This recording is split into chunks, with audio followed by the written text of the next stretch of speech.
Du Haut Conseil des collectivités territoriales, Madame la représentante du Conseil économique, social et environnemental, Madame la présidente du Haut Conseil du dialogue social, Madame l'ambassadrice chef de délégation de l'Union européenne, honorables députés, Mesdames et Messieurs les représentants du secteur privé, Mesdames et Messieurs les représentants des partenaires au développement, comme j'aime à le rappeler, désormais on dit partenaires au développement, pas partenaires techniques et financiers.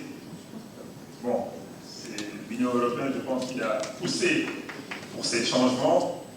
Mesdames, Messieurs les directeurs généraux, directeurs, chefs de service, Mesdames, Messieurs, honorables invités, je voudrais tout d'abord remercier très chaleureusement mon ami et frère, le ministre Abdou Karim Sall, de nous avoir conviés donc à cet événement important, à ces journées importantes. Je salue la tenue de cette 3e édition des Journées de l'économie verte, qui constitue un important cadre d'échange sur des problématiques majeures de développement durable. En effet, la création soutenue de richesses pour réaliser nos ambitions de développement exige une démarche multisectorielle pour explorer toutes les potentialités de notre économie. Toutefois, la prise en compte des générations futures doit particulièrement nous interpeller sur nos modes de production et nos modes de consommation. C'est dans ce cadre que de nombreux efforts sont déployés à l'échelle nationale et internationale pour promouvoir la durabilité de nos économies.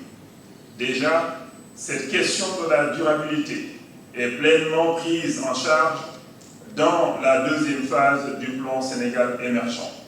C'est pour dire que la réduction de la dégradation de l'environnement, des ressources naturelles et des effets néfastes du changement climatique est au cœur des préoccupations nationales.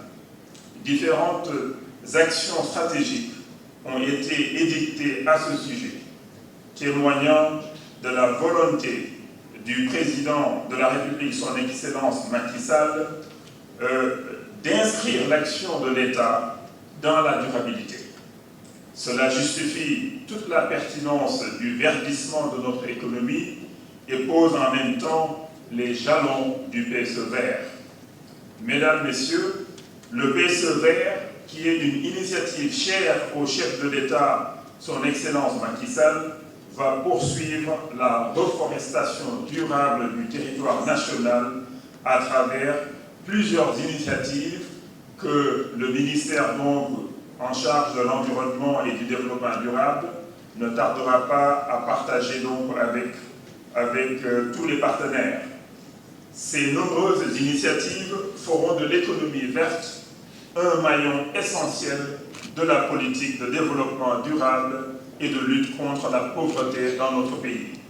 Mon département, dans son rôle d'impulsion des politiques économiques, a participé à plusieurs initiatives telles que la formulation de la stratégie nationale sur la croissance verte et le lancement du projet d'examen national de l'export vert. Ces séquences ont été des moments forts de dialogue et de partage autour des grands principes sur l'économie et la croissance verte. Mesdames, Messieurs, l'analyse du rapport exploratoire sur l'économie verte montre que les effets macroéconomiques positifs seront constatés, qui seront combinés à une amélioration de la qualité de l'environnement, et ceci peut nous permettre d'obtenir un investissement vert annuel de 2% du PIB.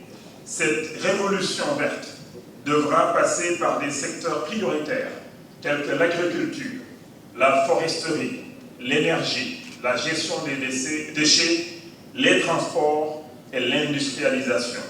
Bien sûr, dans les transports aussi, on peut aider l'environnement. Et c'est dans ce cadre d'ailleurs que le projet BRT, que le Sénégal a lancé très récemment, tiendra compte donc des aspects environnementaux. C'est dans ce sens d'ailleurs que les bus qui seront utilisés seront des bus électriques. Malgré l'augmentation du coût de l'investissement, l'État a fait cette option pour protéger l'environnement. Et nous comptons d'ailleurs sur les partenaires au développement, notamment le Fonds vert, pour nous aider donc avec des subventions pour amoindrir le coût et donc réduire le tarif pour les usagers et en même temps protéger l'environnement. À cet effet, le verdissement des secteurs clés devrait permettre au Sénégal de gagner entre 0,4 et 0,5 points de croissance annuelle de PIB. Cette augmentation du revenu s'accompagne également de création d'emplois, à peu près 19 500 emplois supplémentaires par an en investissant donc dans l'économie verte, mais aussi une réduction de l'incidence de la pauvreté. C'est pour dire toute l'importance de la contribution de l'économie verte dans la quête d'une croissance génératrice d'emplois et d'un progrès vers un développement durable. Cependant, pour y arriver, il faudra une utilisation plus durable des ressources naturelles, des gains d'efficience dans la consommation d'énergie et la valorisation des services écosystémiques. Mesdames, Messieurs, c'est sur cette forte recommandation que je termine mon propos et attends avec intérêt les éclairages pertinents qui ressortiront de vos travaux pour nous inscrire davantage sur la durabilité.